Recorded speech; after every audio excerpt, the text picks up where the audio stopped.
Bit about myself. I used to, believe it or not, have a normal life. I experienced nothing of what I experience right now. So I used to live a normal life. I had loads of good friends. Let's just say to my late teens, early adulthood, I had five really good friends. So I had a good circle of friends. I then, upon leaving school, I was kind of stuck in a bit of a kind of rut, and I was working kind of like a part-time job that became a bit more like full-time hours, working nights, stacking shelves, etc. It was all right. I used to enjoy it. Good colleagues, got on well with a lot of people, and that was the job where it's the only job where really got along with all the most of the colleagues, not all, but most of them I had a good rapport with most of the people there, and that made it more enjoyable and more tolerable, even though the work wasn't fantastic, and the pay wasn't fantastic, but in terms of job enjoyment, it was all right. And it was a local store, so I could get there in 5 minutes on foot. So everything was convenient. When I got a car, it was even better. So yeah, that was my first job upon leaving school. I had one before that, but depressing shit that I don't want to talk about. So that was my first real permanent full-time job. At the same time, I was, I think, at the same time. Oh, sorry, no, I went to college before that. I went to college not long after leaving school, so I kind of had a bit of a job, and then I left. I got so depressed in that job that I left, and then I thought, what am I going to do in my life? Also, I thought, well, what am I going to do? I'm going to go to college. I fancied going into tourism, so I enrolled on a tourism course. It was called a Diploma of Vocational Education, just a 1 year course. It was like a foundation course for the higher course, which I wanted to get onto but couldn't. So I had to do that foundation course. So I did that, successfully got through that foundation year, then enrolled onto I think it was a GMVQ tourism. It was known as the GMVQ. I'm not sure that General National Vocational Qualification, GMVQ tourism. So I was planning to either go into, I don't know why, but I wanted to become a traveller. I wanted to work in a travel agency, just like helping people out with the holidays and shit. And I thought, that's something I wouldn't mind doing, sitting in an office and just dealing with holidays and stuff. But now I look back on that as quite a depressing thing, and I don't know why I would want to do that, because I certainly wouldn't want to do that now. Or the option was to become a tour guide or something like that, but I just wanted to get into the tourism industry because it just seemed like something that might be quite enjoyable to be part of.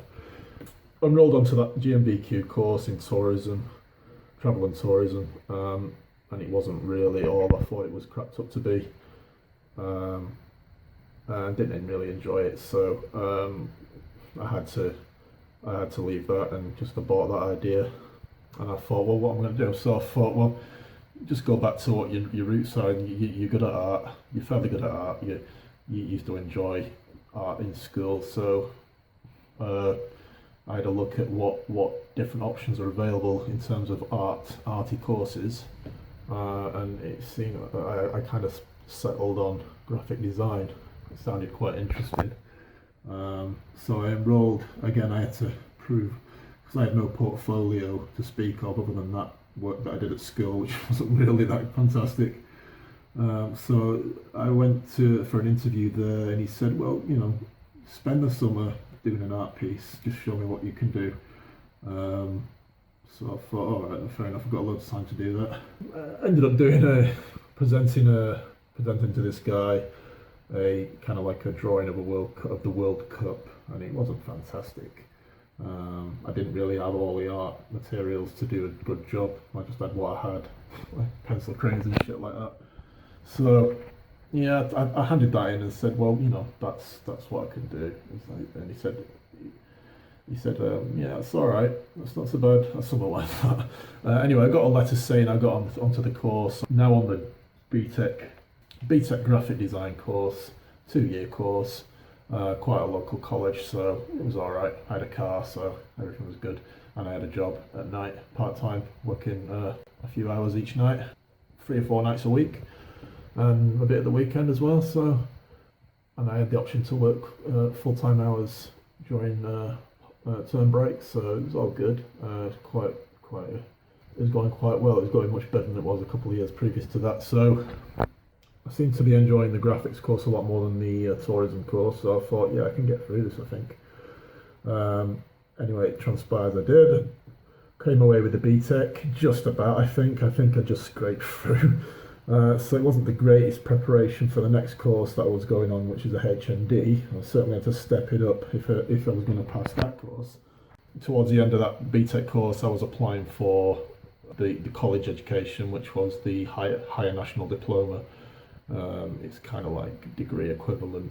I think, I think I was told it was like a degree equivalent high national diploma. It's just not a degree.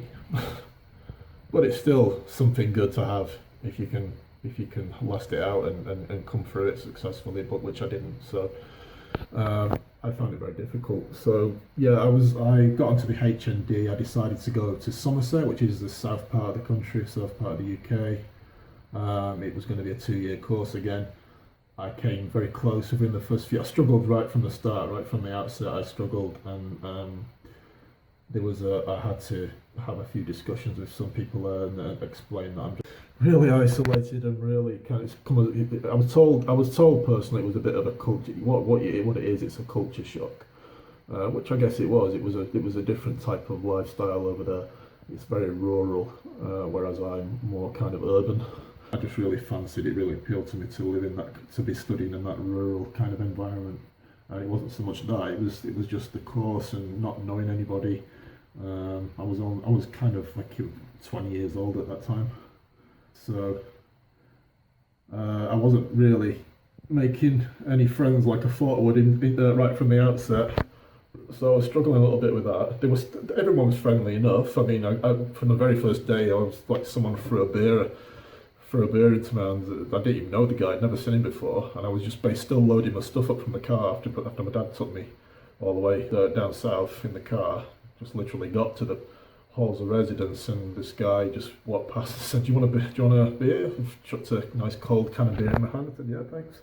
So everyone seemed really friendly, and they were to a degree. Most of the people there were really great people, really fantastic, friendly people. And I thought, hopefully I can make some friends and settle in. But even though everyone was friendly, I was still kind of like quite isolated. Still felt quite isolated, and I did struggle to kind of get anything going in terms of friends and stuff. It seemed a little bit cliquey, even though it was friendly. Everyone's kind of like formed their own cliques, and I just couldn't get into any of them. Although back at the halls of residence, this is his college I'm talking about, in the actual college itself. But in terms of the halls of residence, I mean, I made a few friends early on, so some really nice people there. But the course, again, it turned out was not for me, unfortunately. So not done enough research on the place, not done enough research on the course. I just thought, yeah, I can just go down there and pass this, get the HND, and then not just crack on, get a decent job. But it's a lot more difficult than that, and doubly so if you're not kind of settled in. But then something happened, and one day we were in a seminar for an art history seminar. Just sat in the theatre room, and then got talking to a girl briefly and thought, oh, she's alright, she's quite nice. So she's the first person who really kind of let onto me and started talking, having a conversation with me. So I thought, she's alright, quite nice girl. And then I think it was the next day she came in the classroom. Huge classroom it was, like 60 people, 60 students. So that made it very, very difficult with so many people, because I'm not a crowd person, and just being such a large, huge room with so many people around you, I kind of went into my shell, and I hated it to begin with. I just sat at the desk with my head in the palm of my hand and just thinking, what am I going to do? I can't see me doing this every single day for the next 2 years. But then this girl came over, the same girl who came talking to me in the seminar, in the art history lesson. She came over to me, started talking to me, and we got chatting. She said, can I give you a lift home? So, yeah, okay. So we got on. We got on really well. I think if maybe a week or so later, when we went on a coach trip we went on a day out to the museum in Bath. And then we started talking on that as well. She sat next to me on the coach, and I thought, if I didn't know any better, there might be something in this, because I was starting to really like this girl, and she sat next to me, voluntarily came and asked if she could sit next to me on the coach, and I thought, oh my god, I'm not used to this, so that was fantastic, and I thought, oh my god, I don't believe it. I'm just thinking about leaving the course, contemplating leaving the course, and suddenly this girl wants to sit next to me on this coach, and everything's changing suddenly. What the hell? Next thing you know, we're at college one day, and then we go out at lunchtime. We go for a little walk into town together. We walk through the park, which is quite close to the college, and then I just stop and say, like, I'd like to kiss you. I'm not very good at this, the romance thing. I'm all right. I don't mind being romantic, but it's just not knowing what to say and when to say it. And basically, I just asked if I could kiss her.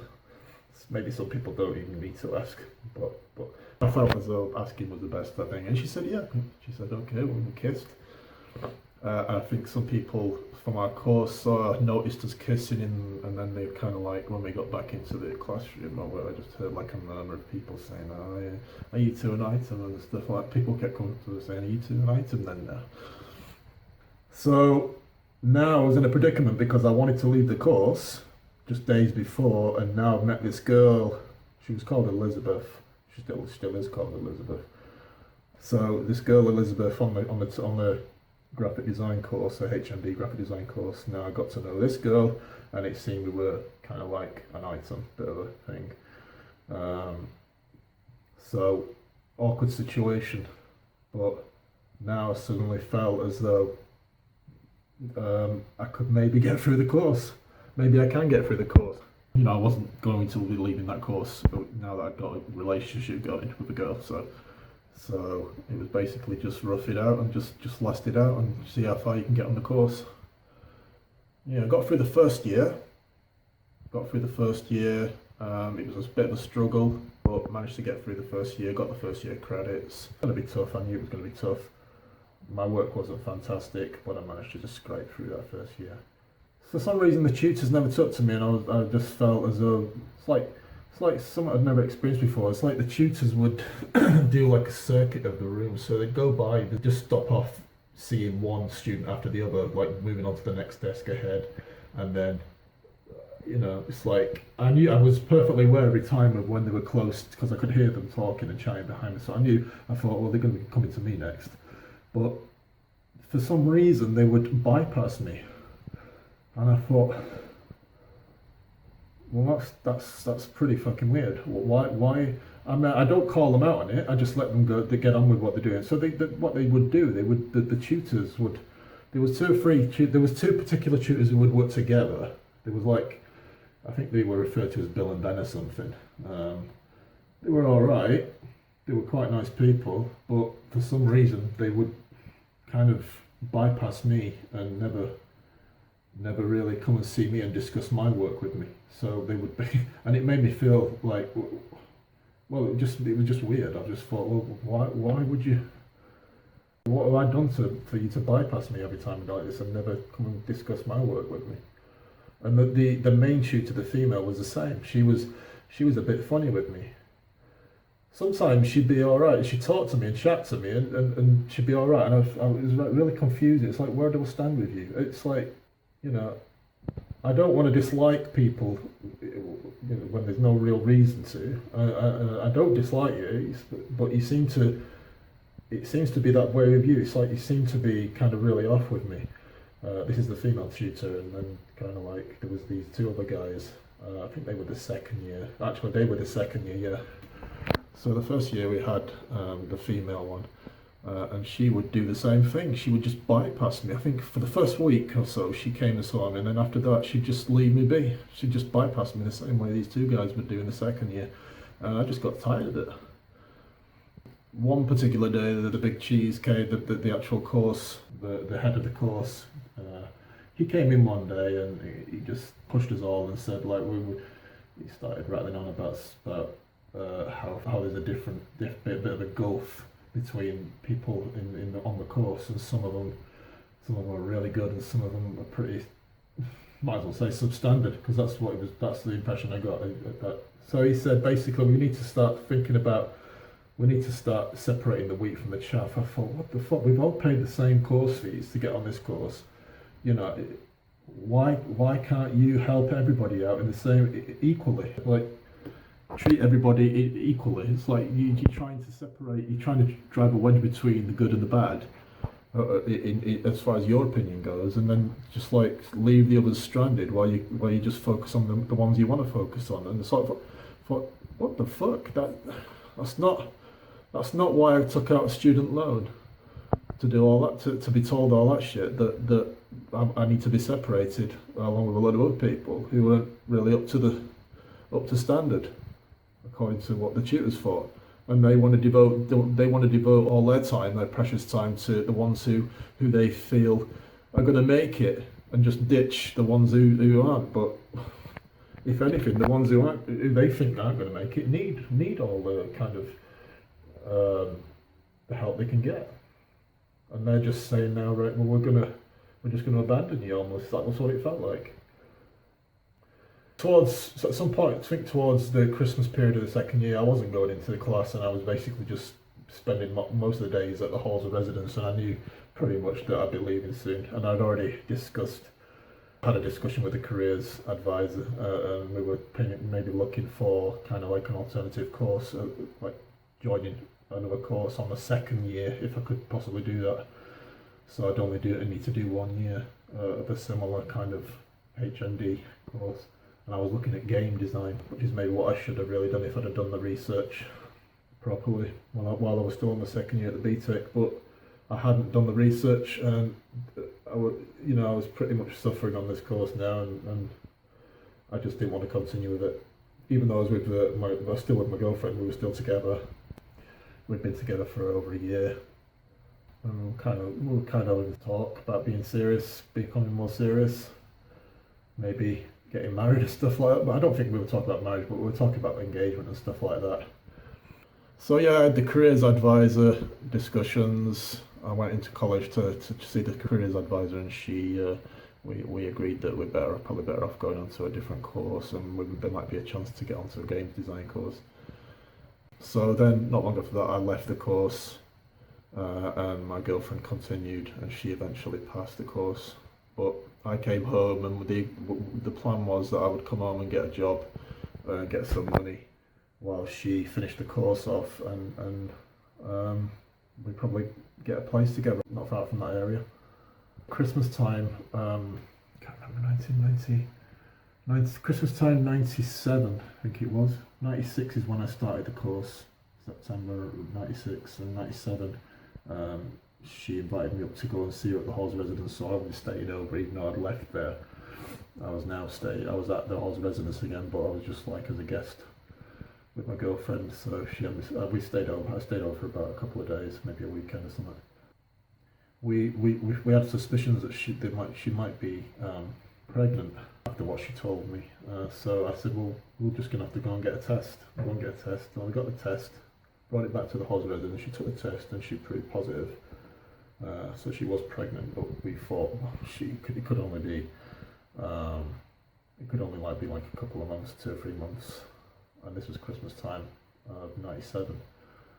Anyway, I went back home, continued with my work while she continues with her studies, and one day, well, I don't know what day it is, it's the 29th of January. 29th of January, I got a phone call.